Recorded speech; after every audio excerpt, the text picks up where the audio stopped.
Hello friends, my name is Khan and once again welcome back to my YouTube channel Karim classes. दोस्तों, आज के इस video में हम चर्चा करेंगे क्लास 11th की एक बहुत ही प्यारी सी कविता जिसका नाम है the voice of the rain. तो इस कविता में सबसे पहले हम इस पोम की लाइन बाय लाइन एक्सप्लेनेशन करेंगे और इसके बाद में इस पोम में जो लिटरेरी डिवाइसेस यूज़ की गई हैं उन्हें भी मैं बहुत ही आसान भाषा में डिटेल से आपको समझाने का प्रयास करूँगा। लेकिन वीडियो को स्टार्ट करने से पहले, जैसा कि हमेशा मैं आपको कहता हूं, दोस्तों अगर आपको मेरी वीडियोज़ अच्छे लगते हैं तो प्लीज़ इन्हें लाइक कीजिएगा, अपने दोस्तों के साथ शेयर करिएगा और आपने अगर अभी तक मेरे चैनल को सब्सक्राइब नहीं किया है तो please please please subscribe my channel and press the bell icon as well so that you may get notification whenever I upload any new video, क्योंकि आपका एक लाइक, एक शेयर, एक सब्सक्राइब मुझे मोटिवेट करता है। तो चलिए बिना देरी के शुरू करते हैं आज के इस वीडियो को। तो जैसा कि पोम का नाम है the voice of the rain, यानी बारिश की आवाज़, और इस पोम को लिखा है वॉल्ट विटमैन ने। और एक बात और मैं बताना चाहूँगा, इस पोएम की कोई राइम स्कीम नहीं है, तो आप इसे फ्री वर्स कह सकते हैं, ठीक है। अब इसकी लाइन बाय लाइन एक्सप्लेनेशन कर लेते हैं और बाद में इसमें जो लिटरेरी डिवाइसेस यूज़ की हैं वो भी मैं आपको बताने का प्रयास करूँगा। तो सबसे पहले एक्सप्लेनेशन करते हैं। तो एक्सप्लेनेशन क्या है, जैसे फर्स्ट सेंटेंस में लिखा है पोइट ने फर्स्ट लाइन के अंदर, and who art thou said I to the soft falling shower. यानी पहली लाइन है, इसमें who art thou ancient English का यूज़ किया गया है और इसका मतलब होता है हु आर्ट दाउ का मतलब होता है हु आर यू, आप कौन हैं। तो पोइट एक तरह से क्वेश्चन कर रहा है, किससे क्वेश्चन कर रहा है? सॉफ्ट फॉलिंग शॉवर, यानी वर्षा की जो बौछारें, कोमल बौछारें जो ज़मीन पर गिर रही हैं, उन बौछारों से पोइट क्वेश्चन कर रहा है कि आप कौन हैं, who are you. Which stands to tell give me an answer as here translated. और जो आंसर पोइट को मिलता है, यानी बारिश जो आंसर पोइट को देती है, वो आंसर पोइट को काफ़ी अचंभित, आश्चर्यचकित कर देता है और उस आंसर को पोइट ने यहाँ पर अपनी भाषा में एक कविता के माध्यम से ट्रांसलेट करने की कोशिश की है और ट्रांसलेट करके इस कविता के माध्यम से बताने की कोशिश की है। अब क्या आंसर है रेन का, वो जान लेते हैं। तो रेन कहती है, आई am the poem of earth said the voice of the rain. यानी बारिश ने क्या जवाब दिया कि मैं पृथ्वी की कविता हूँ।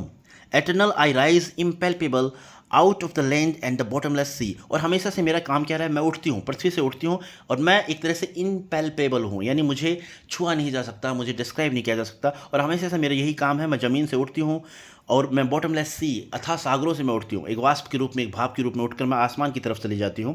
अपवर्ड टू हेवन, मैं आसमान में चली जाती हूँ। वेंस, फ्रॉम वेयर, यानी वहाँ से, वेंस मतलब वहाँ से, vaguely form all together change and yet the same, यानी अपना एक अनिश्चित सा आकार लेकर, यानी एक अनिश्चित आकार में मैं बदल जाती हूँ, यानी बादलों के रूप में बदलकर। हालांकि मेरा रूप तो बदलता है लेकिन मैं मूल रूप से वही बारिश के रूप में ही रहती हूँ और मेरा जो आकार है वो बदल जाता है। तो मैं बादलों के रूप में बदलती हूँ और फिर बाद में आगे पोइट जो रेन कहती है, बादलों के रूप में बदलकर आई डिसेंट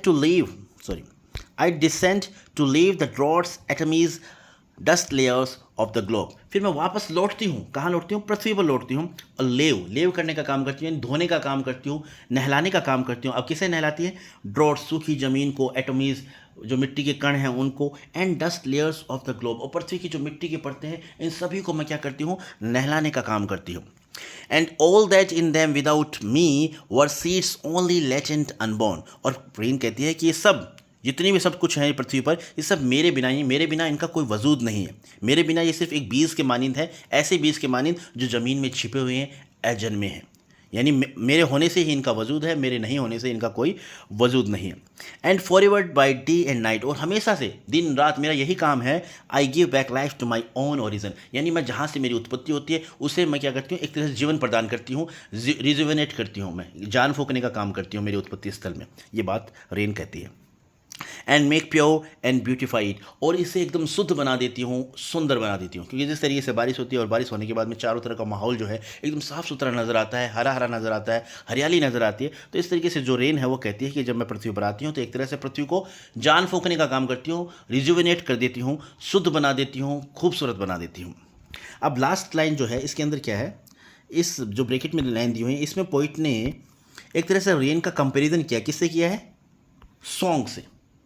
पोइट ने रेन का कंपैरिजन सॉन्ग से किया। पोइट कहता है कि जिस तरीके से गीत जो है वो एक गायक के मुंह से निकलकर, एक कवि के मुंह से निकलकर, एक सिंगर के मुंह से निकलकर, issuing from its birth place, यानी अपने उत्पत्ति स्थल से निकलकर, आफ्टर फुलफिलमेंट, फिर अपने उद्देश्य की पूर्ति करता हुआ, चारों तरफ घूमता हुआ, रैक्ट और अनरैक्ट, चाहे उसे कोई सुने या ना सुने, ड्यूली विद लव रिटर्न्स, एक प्यार एक स्नेह को लेकर वापस लौटता है। ठीक उसी तरह के वर्षा जो है वो भी ज़मीन से निकलती है, अथाह सागरों से उठती है, फिर आगे आसमान में जाकर बादलों का रूप धारण करती है कंडेंसेशन के द्वारा, और फिर बाद में बादलों से वापस वर्षा के रूप में वो ज़मीन पर आती है और एक हरियाली, चारों तरफ हरियाली छा जाती है। उसके आने से एक खुशी का एक तरह से यूँ कहेंगे ना, एक हर चीज़ को शुद्ध बना देती है, सुंदर बना देती है। तो इस तरीके से पोइट ने इस पोएम में ये बात बताने की कोशिश की। तो कुल मिलाकर हम कह सकते हैं कि ये जो कविता है, ये कविता पोइट और रेन के दरमियान एक इमेजिनरी कॉन्वर्सेशन है, जिसे बहुत ही खूबसूरत अंदाज में कवि ने कविता के माध्यम से बताने की कोशिश की है। तो ये थी इस पोएम की लाइन बाय लाइन एक्सप्लेनेशन। अब देख लेते हैं कि इस पोएम के अंदर कौन सी लिटरेरी डिवाइस यूज़ की गई हैं। तो लिटरेरी डिवाइसेस हैं ये, इन्हें भी समझ लेते हैं। तो पहली लिटरेरी डिवाइस जो यूज़ हुई है वो है पर्सोनिफिकेशन।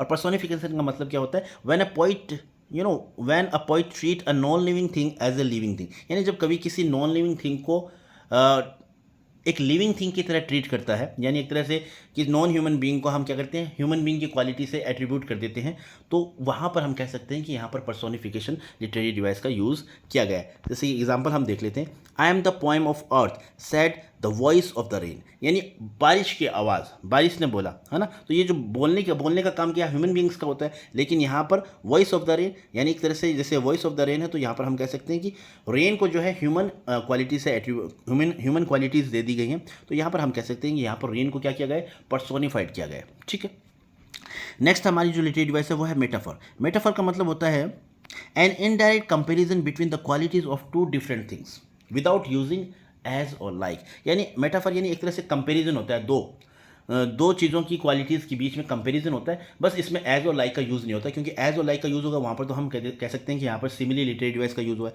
लेकिन यहाँ पर मेटाफर के अंदर क्या होता है, एज और लाइक का यूज़ नहीं होता, और दो चीज़ों की क्वालिटीज़ के बीच में क्या होता है, कंपेरिजन किया जाता है। जैसे इसमें पोएम में दिया गया एक जगह, I am the poem of earth, rain is being compare to poem. ठीक है, तो रेन का जो कंपेरिजन किससे किया गया है, सॉन्ग से। रेन का कंपैरिजन जो है कविता से सॉन्ग से किया गया है। ठीक है, तो इस तरीके से कंपैरिजन किया गया, तो यहाँ पर हम कह सकते हैं कि यहाँ पर मेटाफर लिटरेरी डिवाइस का यूज़ हुआ है। अब तीसरी जो लिटरेरी डिवाइस हुई है वो इसके अंदर है हाइपरबोल। हाइपरबोल का मतलब होता है दोस्तों एक्सेजरेट स्टेटमेंट्स, यानी किसी चीज़ को बहुत बढ़ा चढ़ाकर बता देना, अतिशयोक्ति, किसी चीज़ को क्या करना, बहुत बढ़ा चढ़ाकर बताना। तो वहाँ पर हम कह सकते हैं कि यहाँ पर लिटरेरी डिवाइस जो यूज़ हुई है वो है हाइपरबोल। जैसे कि इस पोएम में एक जगह यूज़ हुआ है बॉटमलेस सी, यानी बॉटमलेस मतलब ऐसा समुद्र जिसका कोई तल ना हो। हालांकि देखो किसी न किसी हर चीज़ का कोई ना कोई अंत होता है, लेकिन यहाँ पर एक तरह से बढ़ा चढ़ा कर कहा गया है कि एक तलहीन समुद्र, यानी जिसका कोई तल ना हो। तो एक तरह से काफ़ी बढ़ा चढ़ा कर इस बात को कहा गया। तो यहाँ पर हम कह सकते हैं कि यहाँ पर जो लिटरेरी डिवाइस यूज़ हुई है वो हुई है हाइपरबोल। अब लास्ट जो इसमें लिटरेरी डिवाइस यूज़ हुई है वो है इमेजरी। इमेजरी का मतलब होता है use of words and phrase that create visual images in the mind, यानी कोई ऐसे शब्द, ये जो फ्रेज हम सुनकर हमारे दिमाग में एक तस्वीर बना लेते हैं, तो हम कह सकते हैं कि वहाँ पर लिटरेरी डिवाइस जो यूज़ हुई है वो हुई है इमेजरी हुई है। तो जैसा कि फर्स्ट लाइन में दिया हुआ है सॉफ्ट फॉलिंग शॉवर, जब पोइट क्वेश्चन करता है सॉफ्ट फॉलिंग शॉवर से, वर्षा की बौछारों से, तो एक तरह से जब इस वर्ड को सुनते ही हमारे दिमाग में क्या है, वर्षा की पिक्चर जो है क्लिक हो जाती है, वर्षा की जो विजुअल इमेज हम हमारे माइंड के अंदर बना पाते हैं। तो हम कह सकते हैं कि यहाँ पर जो लिटरेरी डिवाइस यूज़ हुई है वो इमेजरी लिटरेरी डिवाइस का यूज़ हुआ है। तो इस तरीके से ये चार जो लिटरेरी डिवाइस थी जो इस पॉइंट में यूज़ की गई थी, मैंने आपको समझाने का प्रयास किया है, और एक्सप्लेनेशन को मैंने काफ़ी आसान भाषा में आपको समझाने का प्रयास किया। मुझे उम्मीद है ये एक्सप्लेनेशन और ये लिटरेरी डिवाइसेस आपको अच्छी तरीके से समझ में आ गई होंगी। नेक्स्ट वीडियो में हम चर्चा करेंगे इस पोएम की समरी के बारे में, और साथ ही साथ इस पोएम से रिलेटेड मोस्ट इंपॉर्टेंट क्वेश्चंस के बारे में।